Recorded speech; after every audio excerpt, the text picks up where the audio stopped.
আসসালামু আলাইকুম রহমতুল্লাহ। সুপ্রিয় শিক্ষার্থীরা, যারা রসায়ন নিয়ে পড়াশোনা করো, বিশেষ করে যারা ইন্টারমিডিয়েটের স্টুডেন্ট, তাদের জন্য জৈব রসায়ন এই বিষয়টি অনেকের কাছেই খুবই জটিল একটি বিষয় বলে মনে হয় এবং এই বিষয়টির ক্ষেত্রে অনেকেই কিছুটা স্কিপ করার প্রবণতা দেখায়। কিন্তু জৈব রসায়ন যদি তুমি ভালো করে বুঝে থাকো, তাহলে এটি অনেক মজার একটি টপিক এবং একটি অধ্যায়, এবং এই অধ্যায় থেকে পরবর্তীতে বিভিন্ন জায়গার ভর্তি পরীক্ষাগুলোতে অনেক প্রশ্ন আসে এবং যারা ইন ফিউচারে কেমিস্ট্রি রিলেটেড সাবজেক্টগুলোতে গ্র্যাজুয়েশন করে, তাদের এই জৈব রসায়নের উপর অনেক বেশি ধারণা থাকতে হয়। তাই জৈব রসায়নকে ভয় না পেয়ে আমরা চেষ্টা করব কতটা সহজভাবে জৈব রসায়নের গুরুত্বপূর্ণ বিষয়গুলোকে তোমাদের সামনে প্রেজেন্ট করা যায়, সেটি নিয়ে আমার চেষ্টা থাকবে। তো আমরা আজকে একেবারে শুরু থেকে জৈব রসায়ন ধারাবাহিকভাবে ক্লাস নেওয়ার চেষ্টা করব। তো তোমাদের যদি ক্লাসটি ভালো লেগে থাকে, তাহলে তোমাদের অন্যান্য যে বন্ধুবান্ধব আছে তাদের সাথে শেয়ার করার মাধ্যমে তাদেরকেও দেখার সুযোগ করে দিতে পারো। তো ঠিক আছে, আমরা তাহলে একেবারে শুরু থেকে শুরু করছি। জৈব যৌগ। আমি যদি জৈব যৌগের একটু ইতিহাস বলি, আজ থেকে প্রায় 206 বছর আগে 1815 সালে তখন জৈব যৌগ নিয়ে বিজ্ঞানী বার্জিলিয়াস একটি মতবাদ দিয়েছিলেন, যাকে বলা হয় প্রাণশক্তি মতবাদ। বার্জিলিয়াস ধারণা করতেন যে জৈব যৌগগুলো যে সকল জীবের মধ্যে প্রাণ আছে তাদের মধ্যে কোনো একটা রহস্যময়ভাবে এটি তৈরি হয়ে থাকে। যেমন ধরো, প্রাণ আছে মানুষ কিংবা অন্যান্য যে প্রাণী, তাদের মধ্যে এক রহস্যময় শক্তির মাধ্যমে এই জৈব যৌগটি তৈরি হয়ে থাকে। সেখান থেকে উনি একটা থিওরি দিয়েছিলেন, প্রাণ শক্তি মতবাদ। কিন্তু এই থিওরিটি আসলে খুব বেশি স্ট্রং থিওরি বলা যাবে না।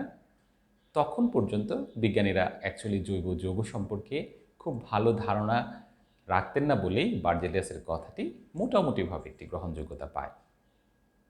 তার আগে একটু বলে নেই যে জৈব যৌগ যদি আমরা আমাদের চারপাশে দেখতে যাই, অসংখ্য জৈব যৌগ আমরা দেখতে পাই। যেমন ধরো, তুমি যে ড্রেসটা পরে আছো, তুমি যে খাবারটা খাচ্ছ, কিংবা আমি যে বোর্ডে লিখছি, কিংবা আমরা যেই টেবিল চেয়ার ব্যবহার করছি, এই সবই হচ্ছে জৈব যৌগ। এবং জৈব যৌগ বিজ্ঞানে অনেক পরবর্তীতে গবেষণা হলেও এই যৌগের পরিমাণ অজৈব যৌগের চেয়ে অনেক অনেক অনেক গুণ বেশি। তো বার্জিলিয়াস যখন এই থিওরিটি দিলেন, প্রাণশক্তি থিওরিটি দিলেন, তখন প্রায় 13 বছর পর ফ্রেডরিক ভোলার, আর্জেন্টিনান সায়েন্টিস্ট, উনি কাকতালীয়ভাবে খুব অদ্ভুত একটা সুন্দর সমীকরণ আবিষ্কার করলেন। সেটি হচ্ছে এরকম: উনি ল্যাবের মধ্যে অ্যামোনিয়াম সায়ানেট, NH4CnO, এই অ্যামোনিয়াম সায়ানেট যৌগটি বিক্রিয়ার মাধ্যমে লেড সায়ানাইড থেকে অ্যামোনিয়াম ক্লোরাইডের মাধ্যমে বিক্রিয়ায় অ্যামোনিয়াম সায়ানেট তৈরি করলেন। যখন লেড সায়ানেটের সাথে অ্যামোনিয়াম ক্লোরাইডের বিক্রিয়া করা হলো, তখন অ্যামোনিয়াম সায়ানেটের পাশাপাশি সেখানে লেড ক্লোরাইড উৎপন্ন হয়েছিল। এখন এই অ্যামোনিয়াম সায়ানেটকে আলাদা করার জন্য উনি সেখানে এটার ক্রিস্টাল তৈরি করার জন্য তাপ দিলেন। অর্থাৎ পাত্রের মধ্যে ছিল অ্যামোনিয়াম ক্লোরাইড, অ্যামোনিয়াম সায়ানেট আর লেড ক্লোরাইড। তো অ্যামোনিয়াম সায়ানেটকে ক্যালাস তৈরি করার জন্য উনি এখানে হিট দিলেন। যখন উনি হিট দিলেন, অর্থাৎ তাপ দিলেন, তাপ দেওয়ার পর পরবর্তীতে উনি যখন কালেক্ট করতে গেলেন, কালেক্ট করতে গিয়ে অদ্ভুত একটা জিনিস দেখলেন যে অ্যামোনিয়াম সায়ানেট যেটা ছিল সেটি H2NCONH2 বা ইউরিয়াতে কনভার্ট হয়ে গেল। এক্ষেত্রে এই অ্যামোনিয়াম সায়ানেটের যে বৈশিষ্ট্য, অর্থাৎ তার মধ্যে যেমন পজিটিভ এবং নেগেটিভ প্রান্ত ছিল, সেটি তাপ দেওয়ার পর যখন পুনর্বিন্যস্ত হলো, পুনর্বিন্যস্ত হওয়ার পর সেখানে কিন্তু এরকম ধনাত্মক এবং ঋণাত্মক প্রান্তের আর দেখা গেল না। তার মানে এই অ্যামোনিয়াম সায়ানেটটি তাপীয় পুনর্বিন্যাসের মাধ্যমে এমন একটি যৌগে রূপান্তরিত হলো যার মধ্যে আর এই আয়নিক যৌগটির বৈশিষ্ট্য রইল না, এবং পরবর্তীতে দেখা গেল এটি ইউরিয়ার যে বৈশিষ্ট্য সম্পূর্ণ সেই বৈশিষ্ট্য বহন করে। তার মানে তার আগে বিজ্ঞানীরা ইউরিয়া জিনিসটা কী সেই সম্পর্কে ধারণা পেয়েছিলেন। এইভাবে একটি যুগান্তকারী বিক্রিয়া সংঘটিত হলো, অর্থাৎ ল্যাবরেটরিতে উনি সর্বপ্রথম অজৈব যৌগ থেকে জৈব যৌগ তৈরি করে দেখালেন।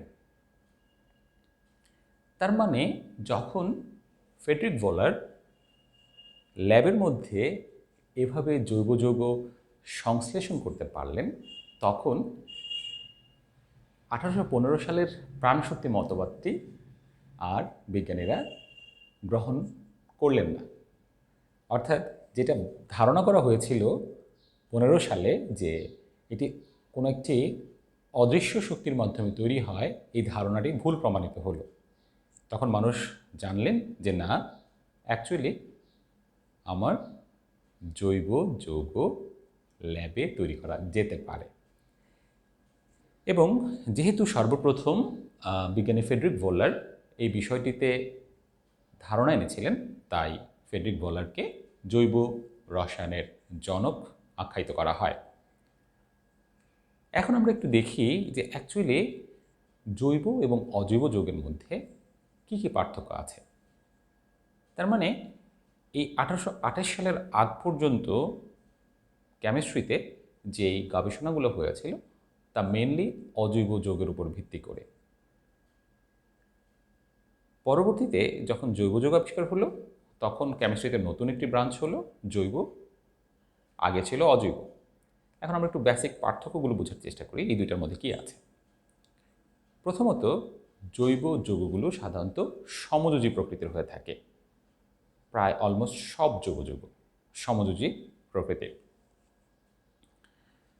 অজৈব যৌগের ক্ষেত্রে এটি আয়নিক প্রকৃতির হতে পারে, আবার সমযোজী প্রকৃতিরও হতে পারে। তার মানে কম্বিনেশন আছে অজৈব যৌগের ক্ষেত্রে। এটি হচ্ছে একটি পার্থক্য। দ্বিতীয় পার্থক্য হচ্ছে জৈব যৌগ সাধারণত পানিতে অদ্রবণীয় হয়ে থাকে। সাধারণত, শিক্ষার্থীরা, সাধারণত মানে হচ্ছে অধিকাংশ ক্ষেত্রে, কিন্তু অধিকাংশ অজৈব যৌগগুলোই হচ্ছে পানিতে দ্রবীভূত হয়ে থাকে। এর কারণ হিসাবে যেটি ধারণা করা হয় বা যেটি দেখা গিয়েছে সেটি হচ্ছে জৈব যৌগগুলো সাধারণত অপোলার প্রকৃতির হয়, অর্থাৎ তাদের মধ্যে মেরু সৃষ্টি হয় না। কিন্তু অজৈব যৌগগুলোর মধ্যে অধিকাংশ ক্ষেত্রে আয়নিক প্রকৃতির হওয়ার কারণে সেখানে স্বভাবতই মেরু থাকে, কিংবা সমযোজী প্রকৃতির অজৈব যৌগ হলেও তার মধ্যে অনেক বেশি মেরুকরণ আমরা দেখতে পাই। এখন পানি যেহেতু একটি অপোলার দ্রাবক, তাই এই অপোলার দ্রাবকটি, দুঃখিত, পানি যেহেতু একটি পোলার দ্রাবক, তাই এই পোলার দ্রাবকটি যে কোনো অপোলার জৈব যৌগের মধ্যে দ্রবীভূত হতে চায় না। তাই বোঝা গেল যে জৈব যৌগগুলো পানিতে অদ্রবণীয়, কিন্তু অজৈব যৌগগুলো পানিতে সাধারণত দ্রবীভূত হয়। তারপরে দেখা গেল জৈব যৌগগুলোর দহন তাপ অনেক বেশি হয়ে থাকে, অর্থাৎ তাদেরকে দহন করলে অনেক বেশি তাপ উৎপন্ন হয়। অজৈব যৌগের ক্ষেত্রে এরকম দহন তাপ জৈব যৌগের চেয়ে কম হয়ে থাকে, অতটা বেশি হয় না। আরেকটা জিনিস দেখতে পেল যে এই যে দহন তাপটা যে বেশি হওয়ার কারণে আমরা অনেক জৈব যৌগকেই দহনের কাজে ব্যবহার করে থাকি। যেমন ধরো যে আমরা যে রান্নাবান্না করে থাকি, যে মিথেন গ্যাস, সেই মিথেন গ্যাস হচ্ছে একটি জৈব যৌগ। সেটি দহন করার পরে প্রচুর তাপ উৎপন্ন হয়। এই তাপ উৎপন্ন হওয়ার কারণে এটি দিয়ে আমরা পরবর্তীতে বিভিন্ন রান্নাবান্না করতে পারি। আচ্ছা, এরপরে হচ্ছে জৈব যৌগগুলোর সাধারণত গলনাঙ্ক এবং স্ফুটনাঙ্ক 300 ডিগ্রি সেলসিয়াসের চেয়ে নিচে হয়ে থাকে, কিন্তু অজৈব যৌগের ক্ষেত্রে এই মানটি যে কোনো মান হতে পারে। যেমন ধরো, খুব পরিচিত সোডিয়াম ক্লোরাইড, এটার গলনাঙ্ক হচ্ছে প্রায় 801 ডিগ্রি সেলসিয়াস, স্ফুটনাঙ্ক আরও বেশি, 1465 ডিগ্রি সেলসিয়াসের মতো। এটি একটি অজৈব যৌগ। তার মানে অজৈব যৌগগুলোর গলনাঙ্ক এবং স্ফুটনাঙ্ক সাধারণত জৈব যৌগের চেয়ে অনেক বেশি হয়ে থাকে। প্রচুর পরিমাণে জৈব যৌগ আমরা সিনথেসাইজ করতে পারি ল্যাবের মধ্যে। অজৈব যৌগ সংশ্লেষণ হতে পারে, কিন্তু জৈব যৌগের বিষয়টা অনেক বেশি হয়ে থাকে এবং জৈব যৌগগুলো অনেক বেশি কমপ্লেক্স টাইপের হতে পারে। অজৈব যৌগগুলো কমপ্লেক্সিটি তুলনামূলকভাবে কম। যেমন আমরা যে বিভিন্ন পলিমার টাইপের জৈব যৌগগুলো দেখতে পাই, সেগুলো অনেক বেশি কমপ্লেক্স বা জটিল প্রকৃতির হতে পারে। খুব সহজ উদাহরণ দিই, যেমন ধরো কাঠ, সেলুলোজ, কিংবা আমরা যে খাবার খাই, চাল বা কার্বোহাইড্রেট, এগুলো হচ্ছে বিভিন্ন ধরনের পলিমার জাতীয় জৈব যৌগ। এদের স্ট্রাকচারটি কিন্তু বিশাল বড়। ঠিক আছে? আচ্ছা, তাহলে আমরা জৈব এবং অজৈব যৌগের মধ্যে বেসিক যে বিভিন্ন পার্থক্যগুলো, সেগুলো সম্পর্কে একটু জানলাম। এখন আমাদের জৈব যৌগ কারা, সেটা নিয়ে আমরা একবারে বেসিক ধারণা থেকে শুরু করতে চাচ্ছি। যে কাদেরকে আমরা জৈব যৌগ বলবো। দেখো, জৈব যৌগ বলার ক্ষেত্রে মনে রাখতে হবে যে কার্বনের যে যৌগগুলো আছে, সেগুলোই হচ্ছে জৈব যৌগ। তার মানে জৈব যৌগে কার্বন থাকা হচ্ছে বাধ্যতামূলক। কিন্তু কিছু কিছু কার্বনের যৌগ আছে যারা জৈব যৌগ নয়। যেমন ধরো, আমি যদি কয়েকটা কার্বনের যৌগ লিখি যারা জৈব যৌগ নয়, যেমন ধরো কার্বনিক অ্যাসিড, কিংবা সোডিয়াম কার্বনেট, কিংবা কার্বন ডাইঅক্সাইড, কার্বন মনোঅক্সাইড। দেখো, এদের মধ্যে কার্বন আছে, কিন্তু এরা জৈব যৌগ নয়। জৈব যৌগের যে বেসিক কিছু ক্রাইটেরিয়া ছিল, যে এদের পানিতে দ্রবণীয়তা প্রায় কম, কিন্তু দেখো এই কার্বনিক অ্যাসিড কিংবা সোডিয়াম কার্বনেট এগুলো কিন্তু অনেক বেশি পানিতে দ্রবণীয়, কিংবা উদ্বায়ী প্রকৃতির হয়ে থাকে সাধারণত জৈব যৌগগুলো। এদের মধ্যে সেই উদ্বায়িতার বৈশিষ্ট্যটা নেই। আবার দহন তাপ জৈব যৌগের বেশি হয়ে থাকে। এই যে উপরের এগুলো দুইটা যৌগ দেখতে পাচ্ছ, এই দুইটা যৌগের কিন্তু দহন তাপ আমরা ওইভাবে অনেক বেশি সেটা বলতে পারবো না, বলা যাবে না। এছাড়া নিচেরগুলো এমনিতেই কার্বন অক্সাইড বা কার্বন মনোক্সাইড, সেটার ক্ষেত্রে দহনের প্রসঙ্গ আসবে না। তার মানে কার্বনের কিছু যৌগ আছে যারা জৈব যৌগ নয়, কারণ জৈব যৌগের যেই বেসিক বৈশিষ্ট্যগুলো, সেই বৈশিষ্ট্যগুলো এই ধরনের কার্বনের যৌগগুলো মেনে চলে না, তাই এদেরকে জৈব যৌগ বলা যাবে না। আবার আমি যদি একটু এখানে দেখি, যেমন ধরো সোডিয়াম কার্বনেট যেটা, সেটা কিন্তু এক ধরনের আয়নিক যৌগ, কারণ এটার মধ্যে ধনাত্মক এবং ঋণাত্মক প্রান্তের সৃষ্টি হয়, তাই এটি জৈব যৌগ বলা যাবে না। ওকে, তাহলে এবার আমরা মূল যে যৌগগুলো আছে তাদেরকে চেনার সহজ উপায়গুলো সম্পর্কে বলি। প্রথম কথা হচ্ছে, কার্বনের যৌগই হচ্ছে জৈব যৌগ। এখন কার্বনের যৌগের ক্ষেত্রে সাধারণত কার্বনের সাথে তার যে চতুর্যোজ্যতা আছে, সেই চতুর্যোজ্যতায় হাইড্রোজেন থাকে। তোমরা নিশ্চয়ই জানো যে কার্বনের যোজ্যতা স্তরে 4টি ইলেকট্রন থাকে। এই 4টি ইলেকট্রনের মাধ্যমে যে কাজটি সে করে, সে এই 4টি ইলেকট্রন ত্যাগ করে না, অথবা এই 4টি ইলেকট্রন সে আরেকজনের কাছ থেকে 4টি ইলেকট্রন গ্রহণ করে না, কারণ যার 4টি ইলেকট্রন থাকে তার জন্য ত্যাগ কিংবা গ্রহণ জিনিসটা উভয় সংকট। তাই সে কী করে? সে হচ্ছে শেয়ারিং করে, অর্থাৎ তার এই চতুর্যোজ্যতায় সে আরও অন্যান্য পরমাণুর সাথে কী করছে? ইলেকট্রন শেয়ার করছে। এই ক্ষেত্রে যদি কার্বন হাইড্রোজেনের সাথে ইলেকট্রন শেয়ার করে, তখন সেটাকে বলা হচ্ছে হাইড্রোকার্বন। তার মানে জৈব যৌগে আমরা প্রথমত যেটা পাই সেটা হচ্ছে হাইড্রোকার্বন। হাইড্রোকার্বন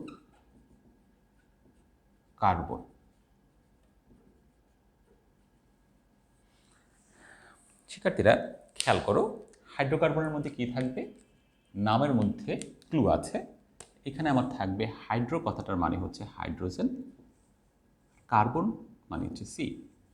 তার মানে যে সকল জৈব যৌগ কার্বন এবং হাইড্রোজেনের সমন্বয়ে গঠিত হয় তাদেরকে হাইড্রোকার্বন বলা হয়। আমি খুব সহজ উদাহরণ দিই, যেমন মিথেন। দেখো, মিথেনের মধ্যে আমার কার্বনের সাথে হাইড্রোজেন আছে। কার্বনের যে চতুর্যোজ্যতা আছে সেই চতুর্যোজ্যতা এখানে ব্যবহৃত হয়েছে 4টি হাইড্রোজেনের সাথে। এখানে দেখো, এই যে কার্বনের 1, 2, 3, 4, এই 4টি ইলেকট্রন কার্বন শেয়ার করেছে কার সাথে? কার্বন শেয়ার করেছে প্রতিটি হাইড্রোজেনের মধ্যে যে একটি ইলেকট্রন থাকে সেই একটি ইলেকট্রনের মাধ্যমে শেয়ার হয়েছে। তার মানে এই যে দেখো, এখানে হাইড্রোজেনের একটি এবং কার্বনের একটি মিলে কি হয়েছে? একটি সমযোজী বন্ধন হয়েছে। তোমরা নিশ্চয়ই জানো যে যে কোনো একটি সমযোজী বন্ধনে মোট 2টি ইলেকট্রন শেয়ার হয় এবং এই 2টি ইলেকট্রন সাধারণত 2 পরমাণু থেকে একটি একটি করে শেয়ার হয়। যদি একজন 2টি ইলেকট্রন আরেকজনের 0 ইলেকট্রন বিশিষ্ট অরবিটালের সাথে শেয়ার করে তখন সেটিকে বলা হয় সন্নিবেশ সমযোজী বন্ধন। সেটিও এক ধরনের সমযোজী বন্ধন, কেননা সেখানে ইলেকট্রনের আলটিমেটলি শেয়ার হচ্ছে। তাহলে আমরা প্রথমে দেখতে পাচ্ছি হাইড্রোকার্বন। এই হাইড্রোকার্বনগুলো কয়েক ধরনের হয়, অ্যালকেন, অ্যালকিন এবং অ্যালকাইন। আমি যে উদাহরণটি লিখেছি এখানে, এটি হচ্ছে একটি অ্যালকেনের উদাহরণ। আমি যদি তারপরে আরেকটি উদাহরণ লিখি, যেমন এটি হচ্ছে একটি অ্যালকিনের উদাহরণ। এটা হচ্ছে অ্যালকেন, এটা হচ্ছে অ্যালকিন। এখানেও কিন্তু দেখো তার চতুর্যোজ্যতা শেয়ার হয়েছে। এই শেয়ারিংয়ের ক্ষেত্রে কার্বন, এই ডান পাশের কার্বনটি 2টি হাইড্রোজেনের সাথে 2টি ইলেকট্রন শেয়ার করেছে।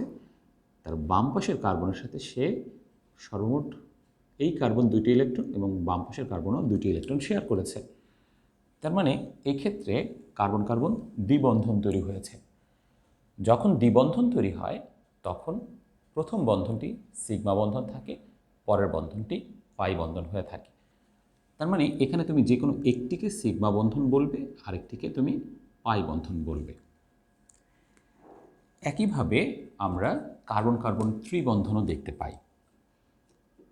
এই ত্রিবন্ধনের মাধ্যমে তৈরি হচ্ছে অ্যালকাইন।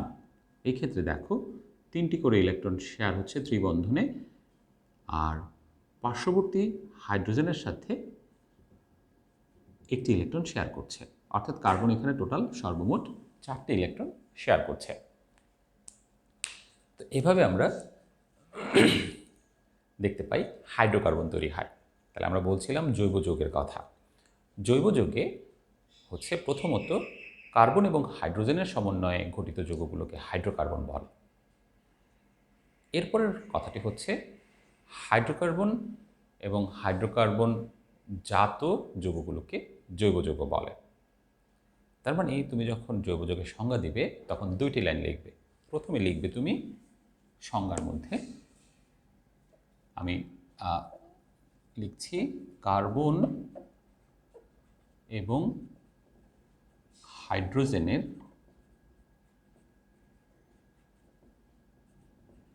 সমন্বয়ে ঘটিত যৌগকে হাইড্রোকার্বন বলে।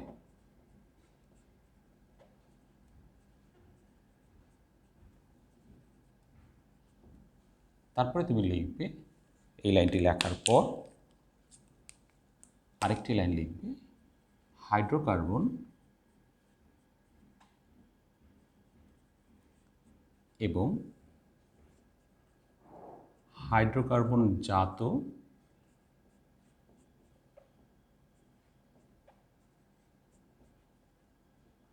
হাইড্রোকার্বন এবং হাইড্রোকার্বনের জাতক সমূহকে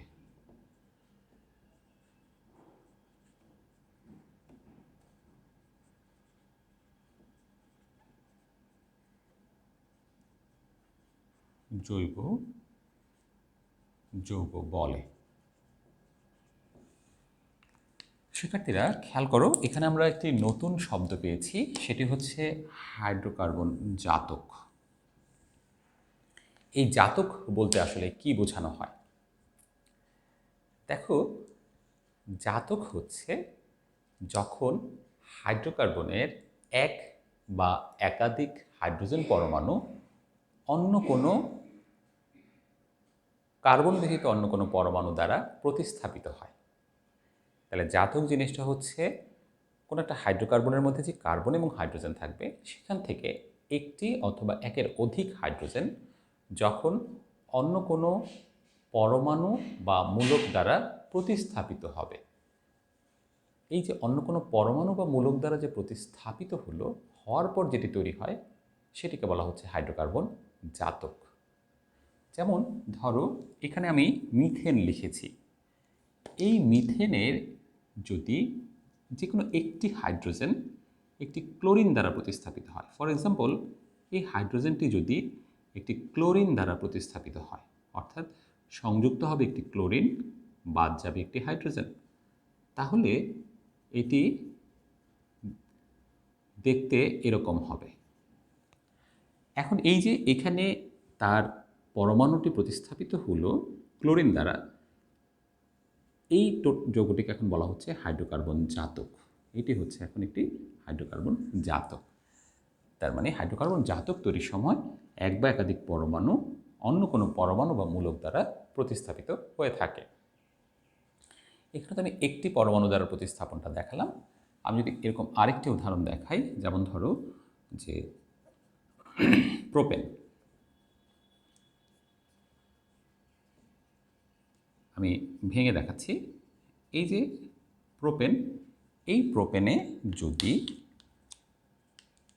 মাঝখানের কার্বনের দুইটি হাইড্রোজেন প্রতিস্থাপিত হয়ে একটি অক্সিজেন সংযুক্ত হয়,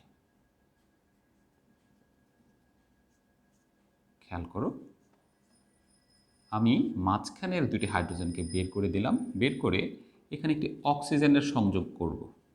এখন এই অক্সিজেনের সংযোগ করার সময় আমার এখানে দেখো কার্বনের দুইটি যোজ্যতা আছে, তার মানে অবশ্যই এখানে আরও দুইটি যোজ্যতার মাধ্যমে এই অক্সিজেনটি কি হবে? সংযুক্ত হবে। তার মানে দুইটি হাইড্রোজেন মাইনাস হয়ে একটি অক্সিজেন যুক্ত হলো। এভাবে যে যৌগটি উৎপন্ন হলো তাকে আমরা বলবো হাইড্রোকার্বন জাতক।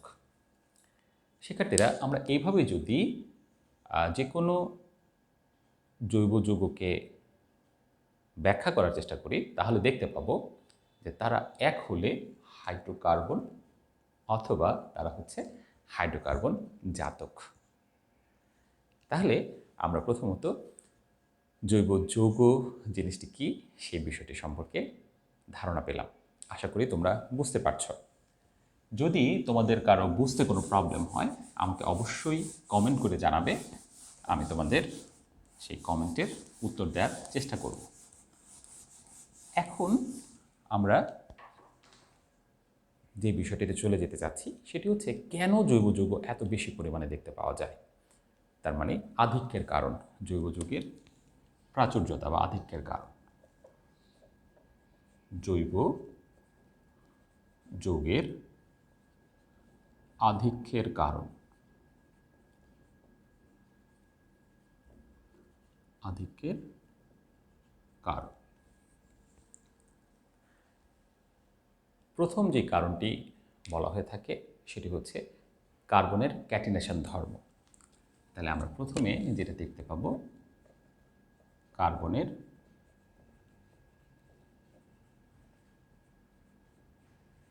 ক্যাটিনেশন ধর্ম।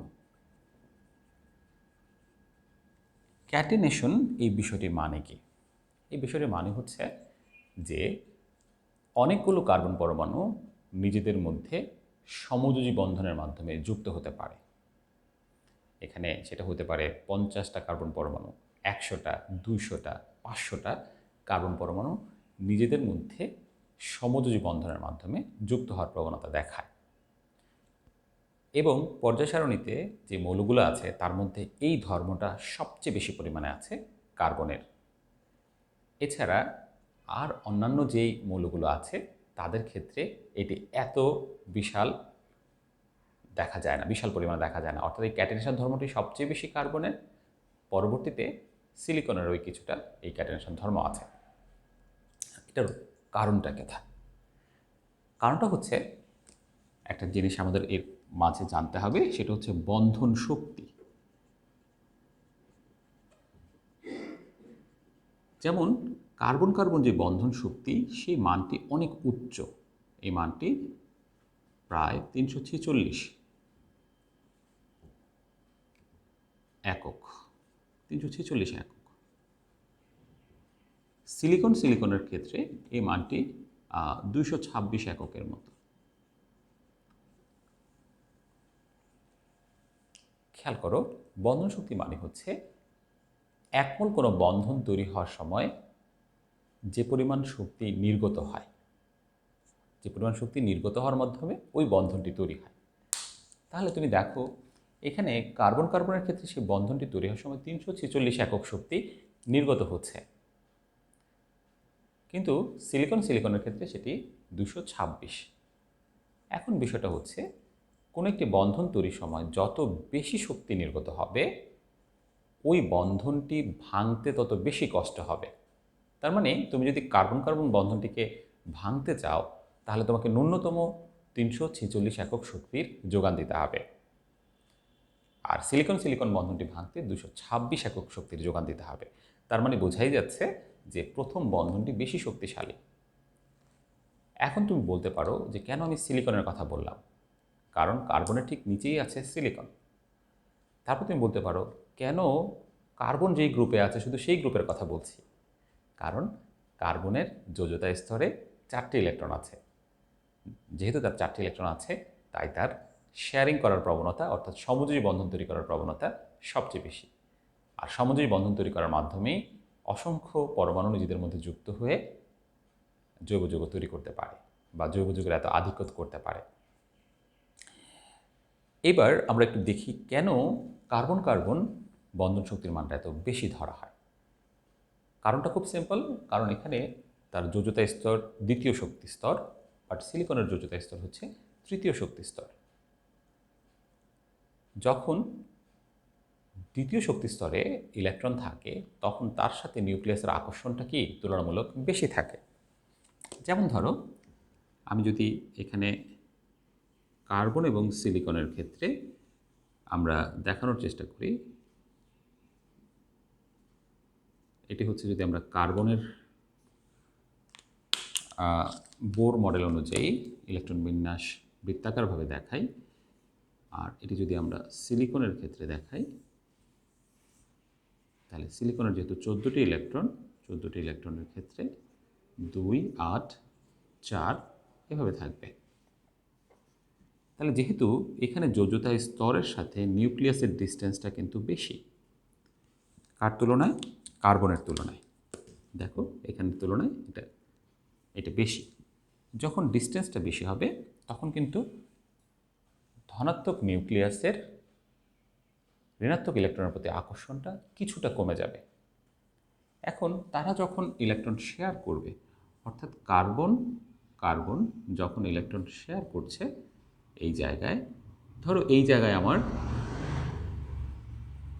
শেয়ারকৃত দুটো ইলেকট্রন আছে, তাহলে যেহেতু তার নিউক্লিয়াসের সাথে ডিস্টেন্স কম যোজ্যতা স্তরের, তাই শেয়ারকৃত ইলেকট্রনের প্রতি আমার যে ধনাত্মক নিউক্লিয়াসটা আছে, এখানে যে ধনাত্মক নিউক্লিয়াসটার অস্তিত্ব আছে, তার আকর্ষণটা কি হবে? তুলনামূলকভাবে অনেক প্রবল হবে। যখন অনেক প্রবল হবে, তখন প্লাস মাইনাসের এই আকর্ষণটা প্রবল হওয়ার কারণে সে যখন আরও অন্যান্য কার্বন পরমাণুর সাথে এভাবে শেয়ারিং করবে, সেই বন্ধনটা অনেক স্টেবল হবে, স্থিতিশীল হবে।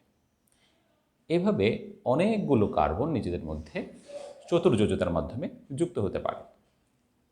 সিলিকনের ক্ষেত্রে যেটা হয়, সিলিকনের ক্ষেত্রেও একইভাবে শেয়ারিং হতে পারে, একইভাবে চতুর্যোজ্যতার মাধ্যমে তার শেয়ারিং হতে পারে, কিন্তু ওই যে তার এখানে তুমি যদি খেয়াল করো, তার নিউক্লিয়াসের সাথে যোজ্যতা স্তরের ডিস্টেন্স বেশি হওয়ার কারণে শেয়ারকৃত ইলেকট্রনের প্রতি সিলিকনের আকর্ষণ কার্বনের তুলনায় কিছুটা কম থাকে, যে কারণে সিলিকন সিলিকন বন্ধনটার ক্ষেত্রে স্ট্যাবিলিটি কার্বনের তুলনায় কম, তাই কম শক্তি নির্গত হয়। তাহলে আমরা প্রথমত যেটা দেখলাম যে কার্বনের ক্যাটিনেশন ধর্মের কারণে অসংখ্য কার্বন পরমাণু নিজেদের মধ্যে যুক্ত হয়ে কি করতে পারে, আমার অনেক বৃহৎ আকৃতির সমযোজী বন্ধনও তৈরি করতে পারে। ওকে, এবার আমরা দ্বিতীয় পয়েন্টে চলে যাই। দ্বিতীয় পয়েন্ট হিসেবে আমি যদি এখানে লিখি যে সমানতা।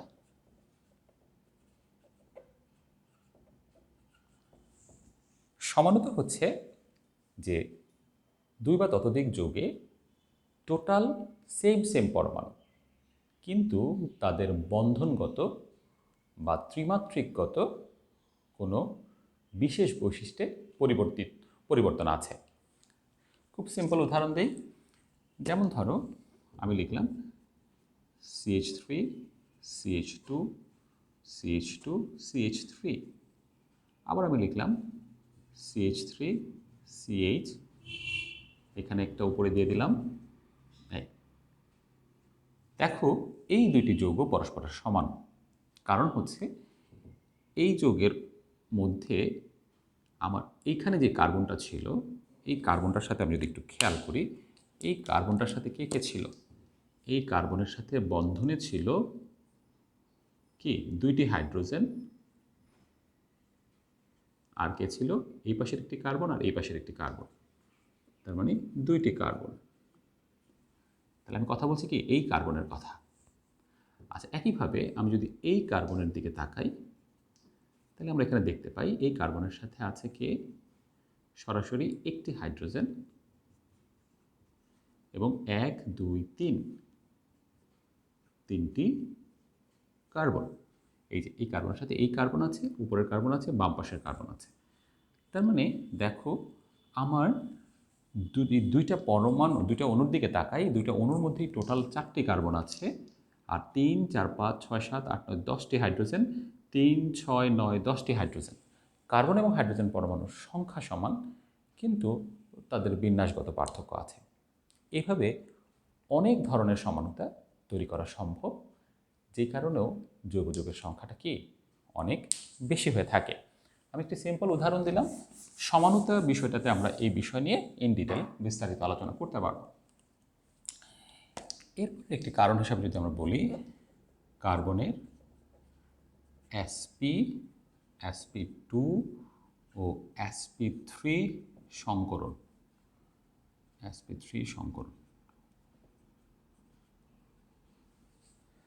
খেয়াল করো, কার্বন এই ক্ষেত্রে 3 ধরনের সংকরণ দেখায় জৈব যৌগের মধ্যে। সাধারণত কোনো একটি পরমাণু একটি বিশেষ ধরনের সংকরীকরণের প্রতি আসক্তি বেশি থাকে, কিন্তু কার্বনের ক্ষেত্রে আমরা অহরহ 3 ধরনের সংকরীকরণ দেখতে পাই। যেমন আমি যদি অ্যালকাইনের কথা চিন্তা করি, অ্যালকাইনের মধ্যে আমরা দেখতে পাই sp সংকরণ। sp সংকরণের ক্ষেত্রে একটি সিগমা বন্ধন এবং 2টি পাই বন্ধন থাকে কার্বন কার্বন ত্রিবন্ধনের মধ্যে। আমি যদি অ্যালকিনের দিকে তাকাই, অ্যালকিনের মধ্যে আমরা দেখতে পাই sp2 সংকরণ। এই ক্ষেত্রে একই কার্বনে একটি সিগমা এবং একটি পাই বন্ধন থাকে। সর্বশেষ আমি যদি অ্যালকেনের দিকে তাকাই, অ্যালকেনে আমরা দেখতে পাই sp3 সংকরীকরণ। এই ক্ষেত্রে কিন্তু কোনো পাই বন্ধন ঘটিত হচ্ছে না, সবগুলোই কার্বন কার্বন সিগমা বন্ধন। এভাবে কার্বনের 3 ধরনের সংকরীকরণের মাধ্যমে অনেক বেশি যৌগ তৈরি করা সম্ভব, তাই জৈব যৌগের সংখ্যাটাও আমরা পরিমাণে অনেক বেশি দেখতে পাই। তো এগুলো হচ্ছে মোটামুটি জৈব যৌগের আধিক্যের অন্যতম কারণ হিসাবে আমরা বিবেচনায় নিতে পারি। তো আশা করি তোমরা কথাগুলো বুঝতে পারছো।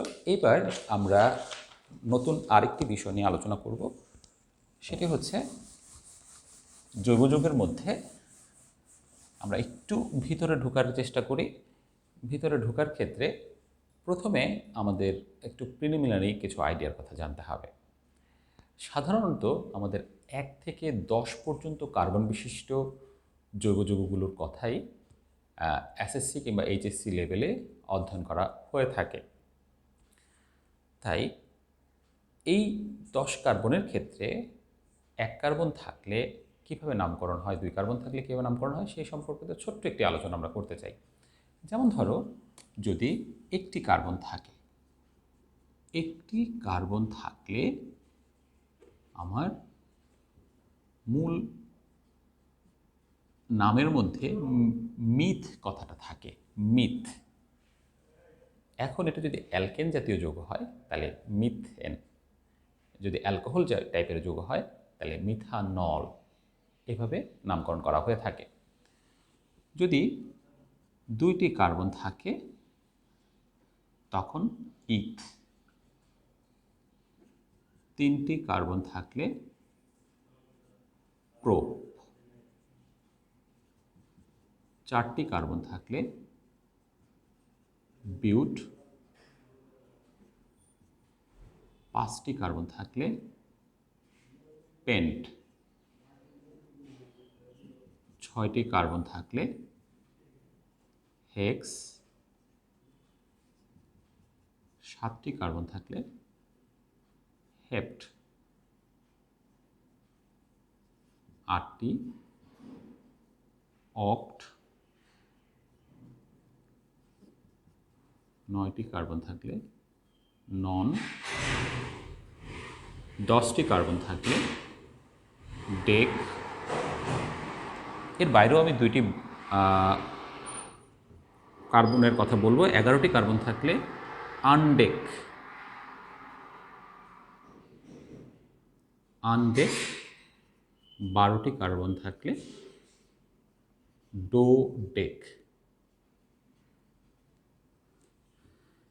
এই হচ্ছে আমার 12 পর্যন্ত জানলেই এনাফ। 10 পর্যন্ত জানলেই হয়, তারপর আমি 12 পর্যন্ত তোমাদের সাথে আলোচনা রাখতে চাচ্ছি। এই 12 পর্যন্ত আমরা অবশ্যই জানব।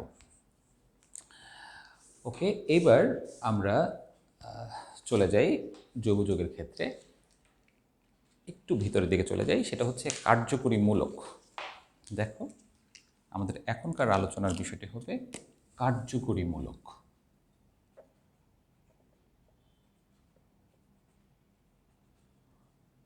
কার্যকরী মূলক। দেখো, এখানে আমার 2টা শব্দ আছে, একটা হচ্ছে কার্যকরী, একটা হচ্ছে মূলক। শিক্ষার্থীরা, তোমরা যদি একটু শব্দগুলোর দিকে খেয়াল করো, মনে রাখবে রসায়নের যে কোনো সংজ্ঞার ক্ষেত্রে শব্দগুলোর দিকে যদি ভালো করে খেয়াল করো তাহলে তোমার সংজ্ঞা সম্পর্কে একটি ক্লু পেয়ে যাবে। মূলক মানে হচ্ছে যখন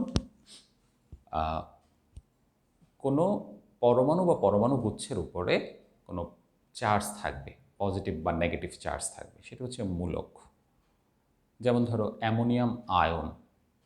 এক্ষেত্রে অ্যামোনিয়াম আয়নের ক্ষেত্রে দেখো, এখানে 5টি পরমাণু আছে, এই 5টি পরমাণুর উপরে মোট একটি ধনাত্মক চার্জ আছে। এটি হচ্ছে একটি অজৈব মূলক। তো এখানেও এরকম মূলক হতে পারে। তার মানে মূলকের মধ্যে সাধারণত চার্জ থাকতে পারে।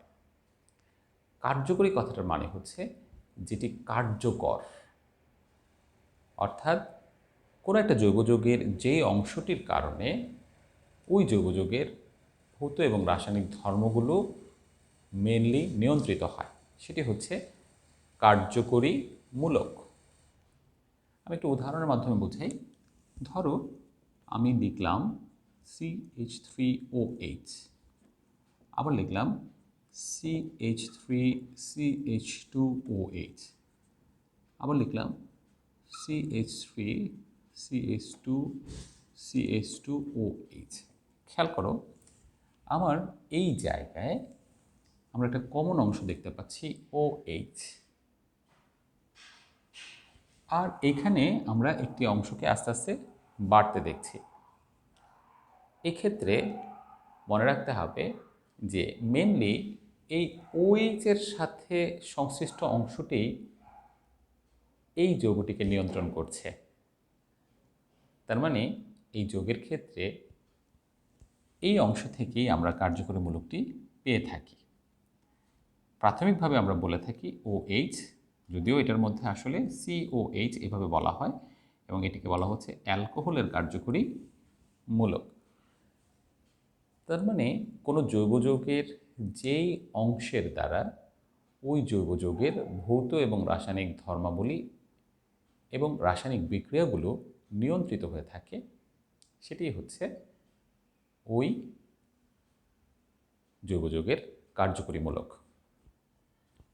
ওকে, তার মানে আমরা কোনো একটি বিক্রিয়াকে কার্যকরী মূলকের সাপেক্ষে ব্যাখ্যা দিয়ে থাকি। তো ঠিক আছে, আমরা কার্যকরী মূলক কথাটি জানলাম। এখন আমরা তোমাদেরকে বিভিন্ন কার্যকরী মূলক সম্পর্কে একটি আইডিয়া দেওয়ার চেষ্টা করব, যেটি প্রাথমিকভাবে আমাদের খুব কাজে দেবে। দেখো, আমি যদি অ্যালকেন লিখে থাকি, অ্যালকেনের ক্ষেত্রে কার্যকরী মূলকের গাঠনিক সংকেতটি সাধারণত এইভাবে দেখানো হয়।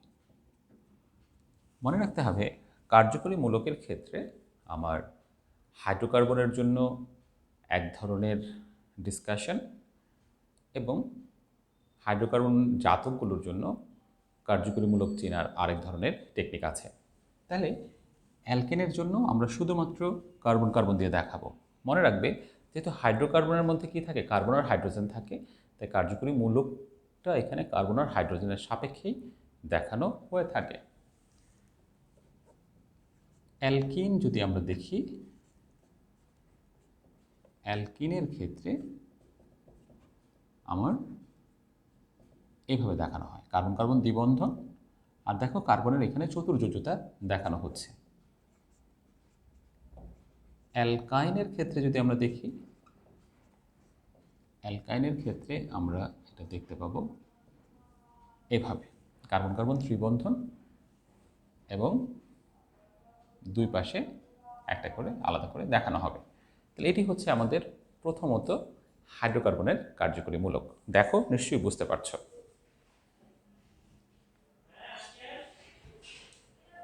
এবার আমরা অন্যান্য জৈব যৌগের কার্যকরী মূলকের মধ্যে চলে যেতে চাচ্ছি।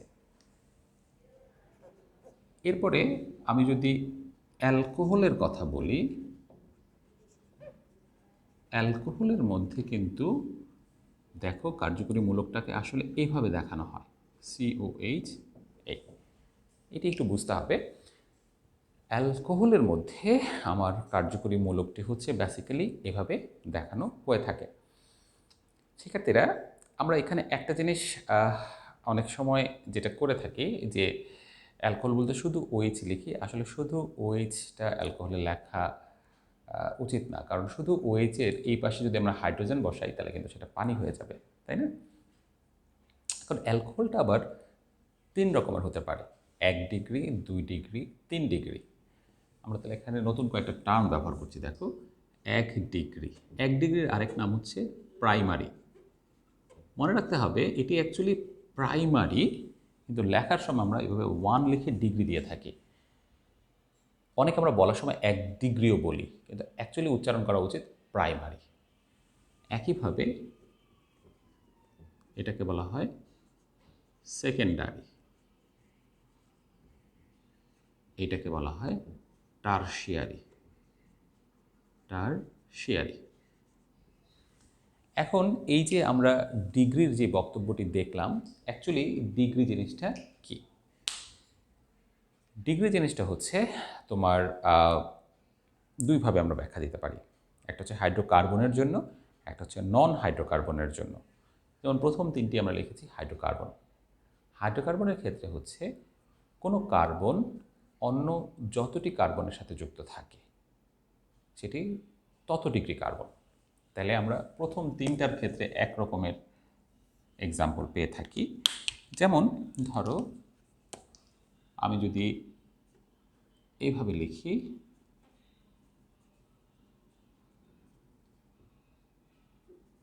কোনো একটি যৌগকে যদি আমি এইভাবে দেখাই,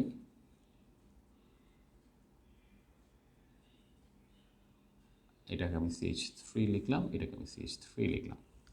এখন এই যৌগটির ক্ষেত্রে আমরা যদি স্পেসিফিকভাবে এটি কত ডিগ্রি কার্বন সেটি বের করতে চাই, তাহলে দেখো এই কার্বন 1, 2, 3, 4টি কার্বনের সাথে যুক্ত, তাই এটি হচ্ছে 4 ডিগ্রি কার্বন। তার মানে এখানে আরেকটা হতে পারে 4 ডিগ্রি, যেটাকে বলা হয় কোয়াটার্নারি।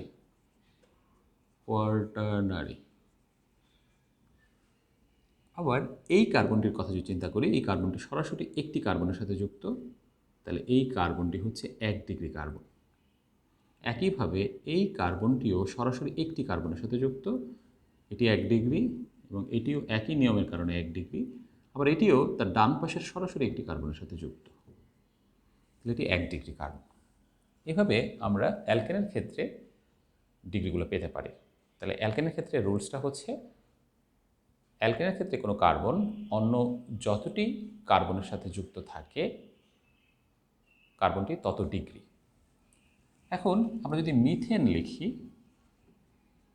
মিথেনের ক্ষেত্রে খেয়াল করো, এই কার্বন কিন্তু কারোর সাথে যুক্ত না, অন্য কোনো কার্বনের সাথে যুক্ত না, সেই হিসাবে আমরা এটাকে 0 ডিগ্রি বলতে পারি। তাহলে এটি হচ্ছে অ্যালকেনের ক্ষেত্রে পেলাম। এবার নন হাইড্রোকার্বন, অর্থাৎ যারা হাইড্রোকার্বন জাতক, তাদের ক্ষেত্রে কি হবে? তাদের ক্ষেত্রে রুলসটা হচ্ছে এরকম যে কার্যকরী মূলকটি সরাসরি অন্য যতটি কার্বনের সাথে যুক্ত থাকে, সাধারণত কার্যকরী মূলকটি সরাসরি অন্য যতটি কার্বনের সাথে যুক্ত থাকে সেটি হচ্ছে তত ডিগ্রি। তাহলে নন হাইড্রোকার্বনের সাথে কথাটা হচ্ছে কীরকম? কথাটা হচ্ছে যে নন হাইড্রোকার্বনে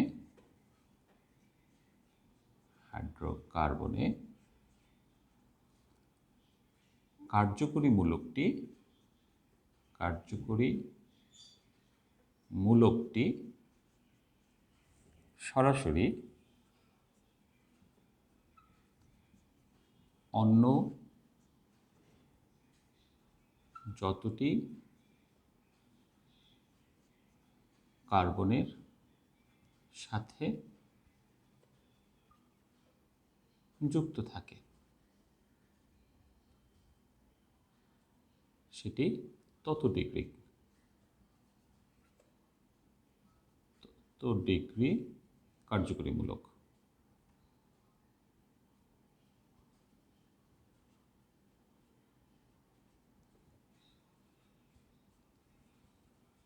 দেখো এখন এই অ্যালকোহল যেটা লিখলাম সেটার ক্ষেত্রে আমরা যদি এখানে 1 ডিগ্রি বা প্রাইমারি বলি, তাহলে আমার এখানে এইচ হবে, এখানে এইচ হবে। এইখানে আমি যে একটি হাইফেন রাখলাম, এই হাইফেন মানে এই জায়গায় সে অন্য কারোর সাথে যুক্ত হতে পারবে। এক্ষেত্রে সাধারণত অন্য কোনো অ্যালকাইল কিংবা অ্যারাইলের সাথে যুক্ত হয়ে থাকে।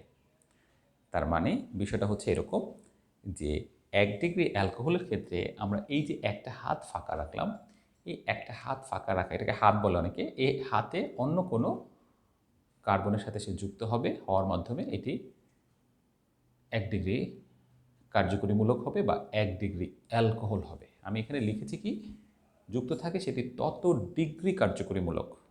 দেখো এই যে এখানে একটি হাত যেহেতু ফাঁকা আছে বা একটি যোজ্যতা ফাঁকা আছে, এই যোজ্যতায় অন্য কোনো কার্বনের সাথে সে যুক্ত হবে, তাই এটি হচ্ছে 1 ডিগ্রি অ্যালকোহল। ঠিক আছে, ওকে। এক্ষেত্রে একটি ব্যতিক্রম আছে, এখানে যদি আমরা হাইড্রোজেন দিই তাহলে এটা হয়ে যাবে মিথানল। মিথানলটাকে আমরা এই ডেফিনেশনের সাথে কোরিলেট করব না। এটি ছাড়া আমি এখানে যাই দিই, ধরো আমি যদি এখানে CH3 দিই, তাহলে CH3 দিলে জিনিসটি দেখতে কীরকম হবে? এরকম। তাহলে এটি হচ্ছে 1 ডিগ্রি। এবার দেখো আমরা যদি 2 ডিগ্রি অ্যালকোহলের কথা চিন্তা করি, তার মানে 2 ডিগ্রি অ্যালকোহলের ক্ষেত্রে এই যে 2টি যোজ্যতা ফাঁকা থাকবে, এই 2টি যোজ্যতায় অন্য কেউ এসে অন্য কোনো কার্বন এসে যুক্ত হবে। তার মানে আমার এই জায়গায় অন্য কেউ এসে যুক্ত হতে পারবে এবং এই জায়গায় অন্য কেউ এসে যুক্ত হতে পারবে। যেমন আমরা যদি এখানে একটু উদাহরণ দেখি, আমি এখানে OH রাখলাম, এখানে আমি দিলাম C6H5, আর এখানে আমরা দিলাম CH3। দেখো এই ক্ষেত্রে আমার এই যে এখানে কিন্তু সরাসরি কার্বন যুক্ত হয়েছে, আর এখানে C6H5 হলেও এটাকে ফিনাইল বলা হয়। আমরা যদি ঘাটনিকভাবে দেখি, এখানে আসলে একটি কার্বন এই কার্বনের সাথে যুক্ত হয়, তাই এটিকে বলা হচ্ছে 2 ডিগ্রি অ্যালকোহল। একইভাবে আমরা যদি 3 ডিগ্রি অ্যালকোহলের দিকে তাকাই, তার মানে তার 3টি যোজ্যতা ফাঁকা থাকবে। এই যে দেখো 1 2 3টি যোজ্যতা ফাঁকা, তাহলে এই 3টি যোজ্যতায় আমার 3টি কার্বন এসে এখানে যুক্ত হতে পারবে। দেখো এই যে এটি হচ্ছে 3 ডিগ্রি, 1 2 3টি কার্বন যুক্ত হয়েছে। তার মানে অ্যালকোহলের ক্ষেত্রে আমরা এভাবে 1 ডিগ্রি 2 ডিগ্রি এবং 3 ডিগ্রি অ্যালকোহল পেতে পারি। তোমরা দেখো উদাহরণের সাথে ম্যাচ করিয়ে, আশা করি তোমরা এটা বুঝতে পারছো। ঠিক আছে শিক্ষার্থীরা, তাহলে আমরা ডিগ্রির বিষয়টি এখান থেকে সহজেই বুঝলাম। এবার আমরা যদি একটু ফরওয়ার্ড হই, আমি উপর থেকে একটু মুছে দিচ্ছি। আমি একইভাবে এখানে আরও কয়েকটা উদাহরণ দিব। আচ্ছা, তার আগে এখানে একটা ছোট উদাহরণ দিয়ে নিই। যেমন ধরো জৈব অ্যাসিড। জৈব অ্যাসিডের ক্ষেত্রে কার্যকরী মূলকটা হচ্ছে COOH, আর এখানে একটা বন্ড ফাঁকা থাকবে। এই ফাঁকা বন্ডগুলোতে অ্যালকাইল কিংবা অ্যারাইল গ্রুপ আসে, এছাড়া হাইড্রোজেন ক্ষেত্র বিশেষে আসতে পারে। ঠিক আছে, আচ্ছা প্রাসঙ্গিকভাবে আমি একটু অ্যালকাইল কিংবা অ্যারাইল জিনিসটা কি সেটা বলে নিই। দেখো অ্যালকাইল, অ্যালকাইল এটাকে এভাবে লেখা হয়। অ্যালকাইল হচ্ছে অ্যালকেন থেকে একটি হাইড্রোজেন বিয়োগ হয়ে গেলে, অ্যালকেন থেকে একটি হাইড্রোজেন চলে গেলে যেটি থাকে তাকে বলা হয় অ্যালকাইল। এটি একটি গ্রুপ। মনে রাখতে হবে, যখন কার্বনের চতুর্যোজ্যতা ফিল আপ হবে না তখনই সেটি গ্রুপ হয়ে যাবে, আর যদি চতুর্যোজ্যতা ফিল আপ হয় তাহলে সেটি নিরপেক্ষ যৌগ। যেমন এখানের প্রথম সদস্যটি হবে মিথেন থেকে একটি হাইড্রোজেন যাওয়ার কারণে এরকম, তাই এটার নাম হবে মিথআইল। দ্বিতীয় সদস্যটি হবে ইথেন থেকে একটি হাইড্রোজেন চলে গেলে যা থাকে, দ্যাট ইজ ইথাইল। তৃতীয় সদস্যটি হবে প্রোপেন থেকে একটি হাইড্রোজেন চলে গেলে প্রোপাইল। তাইলে আমরা এভাবে অ্যালকাইল গ্রুপটাকে হাইফেন আর দিয়ে প্রকাশ করতে পারি এবং তার প্রথম দ্বিতীয় তৃতীয় সদস্য পেতে পারি। একইভাবে অ্যারোমেটিক যৌগের ক্ষেত্রে আমরা অ্যারাইল কথাটা লিখে থাকি এবং সেটিকে হাইফেন AR এভাবে প্রকাশ করা হয়ে থাকে। এক্ষেত্রে বেনজিন থেকে একটি হাইড্রোজেন চলে গেলে যে অংশটি বাকি থাকে সেটিকে বলা হয় অ্যারাইলের প্রথম সদস্য, নাম হচ্ছে ফিনাইল। ফিনাইল ফ দিয়ে ফিনাইল। তারপরে হচ্ছে ন্যাপথালিন দ্বিতীয় সদস্য C10H8, সেখান থেকে একটি হাইড্রোজেন চলে গেলে C10H7, এটাকে বলবো আমরা ন্যাপথাইল। ন্যাপথালিন ওই যে সাদা, মানুষ অনেকে কাপড় ইউজ করে, তোমরা সবাই চিনো, সেই ন্যাপথালিন থেকে একটি হাইড্রোজেন চলে গেলে সেটা হচ্ছে ন্যাপথাইল। তাহলে অ্যারাইল গ্রুপের তৃতীয় সদস্য হচ্ছে ন্যাপথাইল। একইভাবে অ্যানথ্রাসিন হচ্ছে তৃতীয় সদস্য C14H10, সেখান থেকে একটি হাইড্রোজেন চলে গেলে সেটাকে বলা হবে অ্যারাইল। ঠিক আছে, তাহলে এগুলো হচ্ছে খুব বেশি ব্যবহৃত অ্যালকাইল এবং অ্যারাইল গ্রুপ, এগুলো আমরা প্রায় ব্যবহার করে থাকবো। মনে রাখবে এটি হচ্ছে সাধারণ সংকেত, আর যখন আমরা স্পেসিফিকভাবে CH3 C2H5 এভাবে লিখব সেটি হচ্ছে স্পেসিফিক মূলক। এগুলোকে বলা হয় একযোজী কার্যকরী মূলক। একযোজী কেন বলা হচ্ছে? যেহেতু এটার একটা যোজনী ফাঁকা আছে তাই এটাকে একযোজী বলা হচ্ছে। কিন্তু আরেকটি স্পেশাল আছে যেটা হচ্ছে দ্বিযোজী, যেমন মিথিলিন। মিথিলিনকে বলা হয় দ্বিযোজী কার্যকরী মূলক, কারণ মিথিলিনের এই যে দুইটা যোজ্যতা ফাঁকা আছে, এই দুইটা যোজ্যতার মধ্যে অন্য কোনো পরমাণু বা গ্রুপ এসে যুক্ত হতে পারে, তাই এটাকে বলা হচ্ছে দ্বিযোজী কার্যকরী মূলক। তো আমরা যে আলোচনায় ছিলাম সেখানে চলে যাই। কার্যকরী মূলকের ক্ষেত্রে দেখো এবার আমরা লিখতে চাচ্ছি অ্যামিন। অ্যামিনের ক্ষেত্রেও এরকম 1 ডিগ্রি 2 ডিগ্রি 3 ডিগ্রি অ্যামিন বলা যেতে পারে। দেখো অ্যামিনে অ্যালকোহলের সাথে ম্যাচিং করে আমরা দেখাতে পারি। অ্যালকোহলের ক্ষেত্রে যেমন আমরা 1 ডিগ্রি অ্যালকোহলে একটি যোজ্যতা ফাঁকা দেখেছিলাম, একইভাবে এখানে দেখো এই যে একটি যোজ্যতা কি বলেছিলাম, নন হাইড্রোকার্বনে কার্যকরী মূলকটি সরাসরি অন্য যতটি কার্বনের সাথে যুক্ত। তাহলে এই যে কার্যকরী মূলকটা হচ্ছে এখানে মেনলি নাইট্রোজেন, সে সরাসরি অন্য যতটি হাইড্রোজেনের সাথে কার্বনের সাথে যুক্ত থাকবে সেটি তত ডিগ্রি কার্যকরী মূলক। যেমন আমি যদি এখানে এই ফাঁকা জায়গায় CH3 দিই, তার মানে এটি হচ্ছে 1 ডিগ্রি, সরাসরি একটি কার্বনের সাথে সে সংযুক্ত অবস্থায় আছে। ওকে, তাহলে একইভাবে আমরা 2 ডিগ্রি অ্যামিনের জন্য এইভাবে দেখাতে পারি, আবার 3 ডিগ্রি অ্যামিনের জন্য আমরা 3টি হাতে ফাঁকা রাখতে পারি।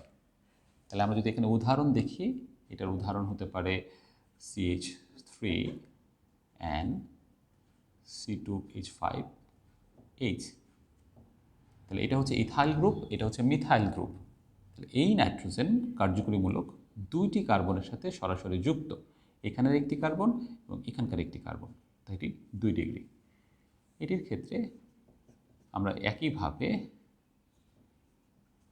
ধরো 3টি মিথাইল দিলাম, তাহলে এখানে 1 2 3টি কার্বনের সাথে এই নাইট্রোজেন যুক্ত, তাই এটিকে বলবো আমরা 3 ডিগ্রি।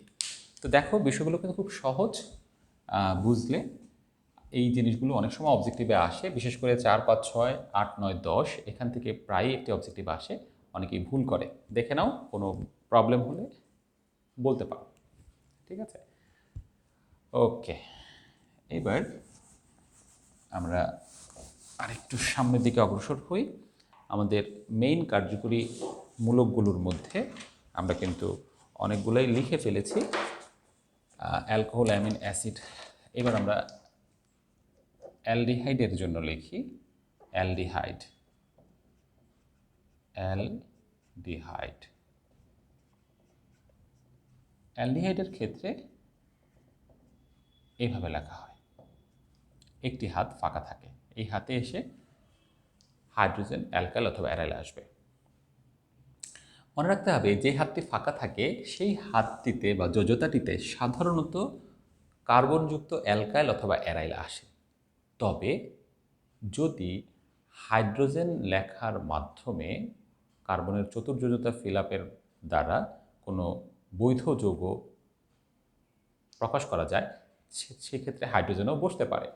যেমন দেখো এই জায়গায় আমি যদি হাইড্রোজেন দিই,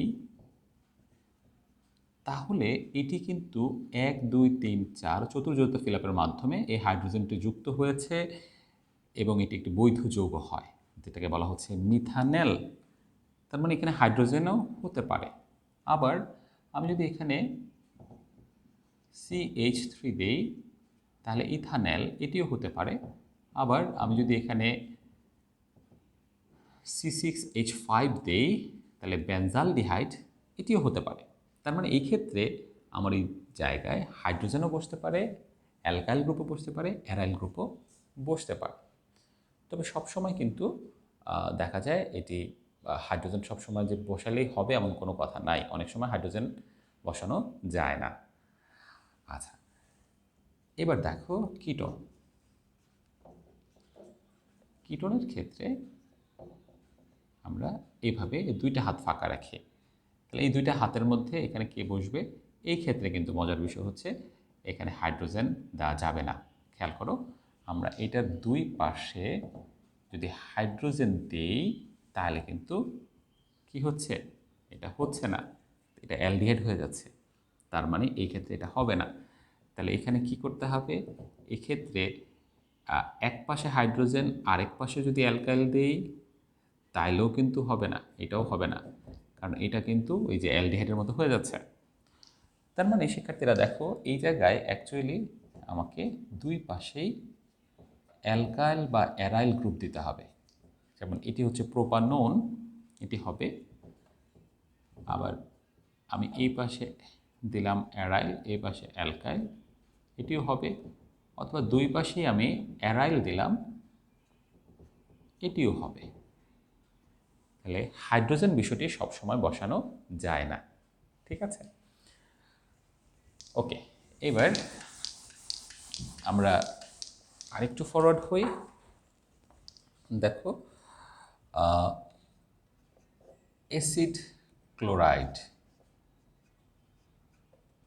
এরকম একটি নাম আমরা পেয়ে থাকি। এটির ক্ষেত্রে সিওও অ্যাসিডের মধ্যে যে এইচ ছিল সেই এইচের জায়গায় এখানে ক্লোরিন আসবে, আর এই হাতটা ঠিকই থাকবে। দেখো জৈব অ্যাসিডের এখানে এইচ ছিল, এইচের জায়গায় ক্লোরিন আসবে, দ্যাটস ইট। এটাকে বলা হচ্ছে অ্যাসিড ক্লোরাইড, ঠিক আছে শিক্ষার্থীরা?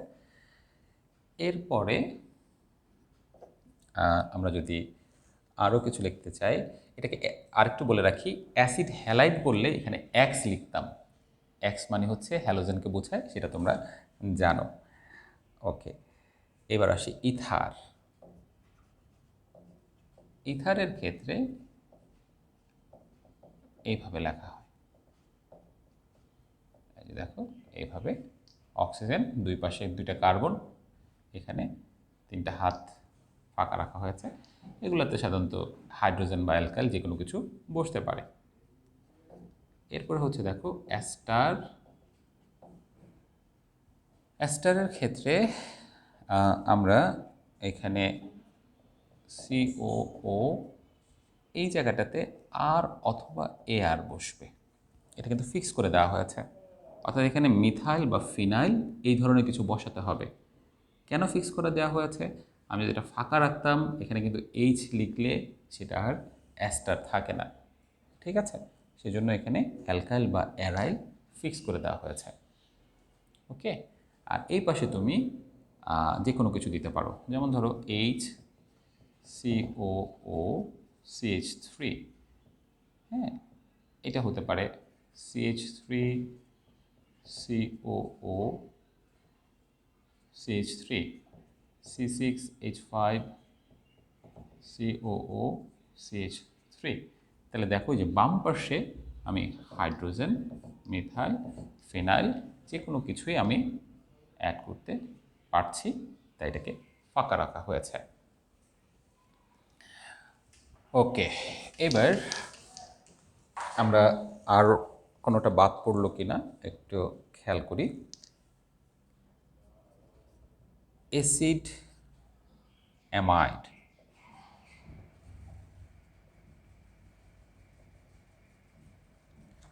অ্যাসিড অ্যামাইডের ক্ষেত্রে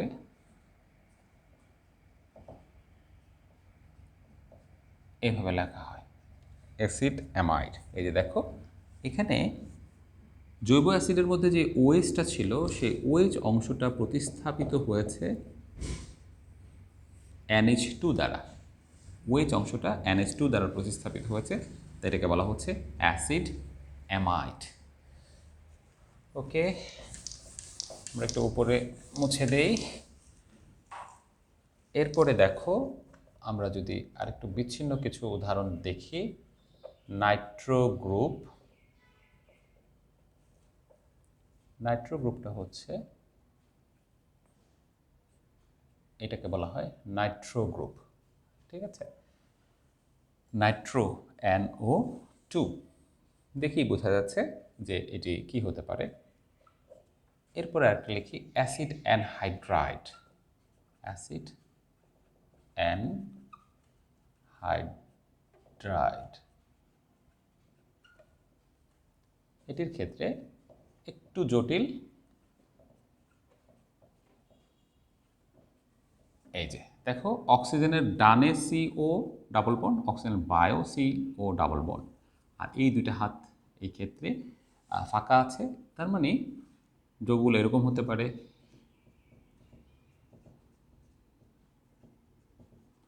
আবার এরকমও হতে পারে, CH3 দ্বারাও হতে পারে।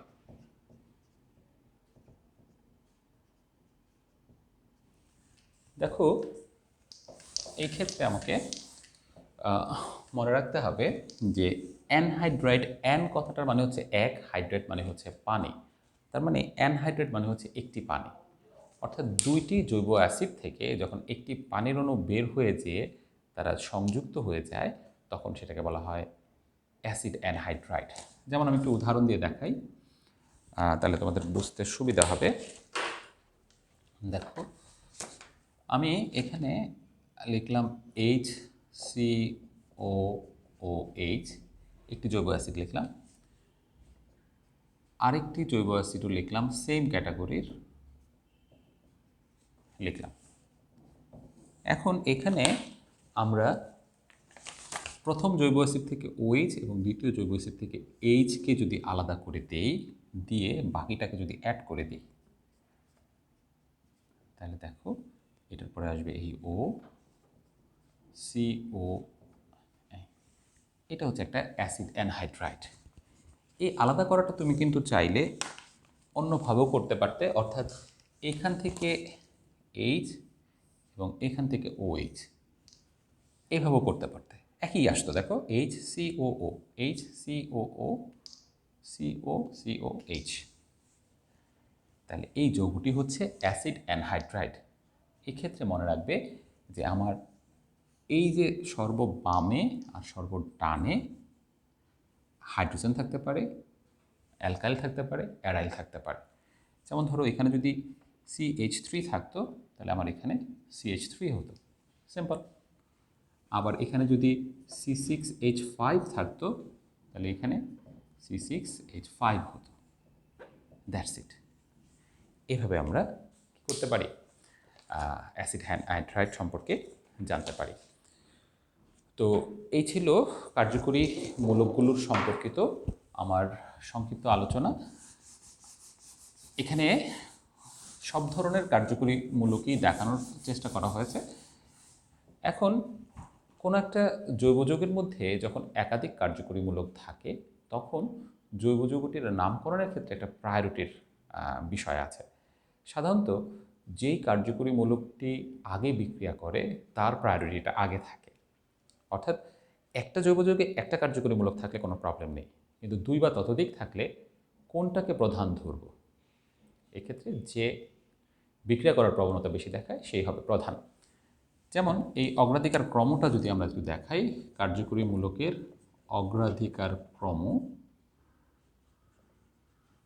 এখানে অনেকগুলো নাম আছে, যেগুলো মোস্ট ইম্পর্ট্যান্ট সেগুলোকে আমি লিখব। যেমন COOH, তারপরে তুমি CONH2 এটা দেখাতে পারো, অনেকে লেখেন। তারপর হচ্ছে CHO, তারপর হচ্ছে CO, তারপর হচ্ছে OH। এই OH বলতে আসলে অ্যালকোহলকে বোঝানো হচ্ছে। তুমি চাইলে এটিকে এভাবেও দেখাতে পারো, অ্যালকোহল। তারপর হচ্ছে NH2, এটি হচ্ছে প্রায়োরিটি সিরিজ। অর্থাৎ যদি COOH আর CHO কোনো জৈব যৌগের থেকে থাকে, তাহলে COOH কে প্রায়োরিটি দিয়ে সেই অনুযায়ী তার নামকরণ করতে হবে। তাহলে আমরা আজকে কি কি নিয়ে আলোচনা করলাম? আমরা জৈব যৌগের ইতিহাস সম্পর্কে ধারণা পেলাম, কিভাবে ল্যাবে জৈব যৌগ তৈরি করা যায় সেটি জানলাম। পরবর্তীতে জৈব এবং অজৈব যৌগের মাঝে পার্থক্যগুলো কী সেটা জানলাম। জৈব যৌগ সংজ্ঞা বিস্তারিতভাবে দেখলাম। এরপর জৈব যৌগের আধিক্যের কারণগুলো দেখলাম। কিছু ছোট ছোট জিনিস দেখলাম, ডিগ্রি বিষয়টি কী, অ্যালকাইল অ্যারাইল বিষয়গুলো কী, তারপরে 1 থেকে 12 কার্বন পর্যন্ত হলে কিভাবে জৈব যৌগের রুট শব্দটি ব্যবহার করা হয় সেটি দেখলাম। পরবর্তীতে কার্যকরী মূলক জিনিসটি কী এবং বিভিন্ন ধরনের কার্যকরী মূলক সম্পর্কে বিস্তারিতভাবে জানলাম। তো আজকে এখানেই রাখি। তোমাদের অবশ্যই কারো যদি কোনো প্রশ্ন থাকে সেটি অবশ্যই করবে কমেন্ট সেকশানে, আমি উত্তর দেওয়ার চেষ্টা করব। আর যদি তোমাদের ভিডিওটি ভালো লেগে থাকে তাহলে এটি তোমার অন্যান্য বন্ধুবান্ধবের সাথে শেয়ার করতে পারো। ওরা দেখার মাধ্যমে উপকৃত হতে পারবে। তো আজকে এই পর্যন্তই। সবাই ভালো থাকো। আসসালামু আলাইকুম।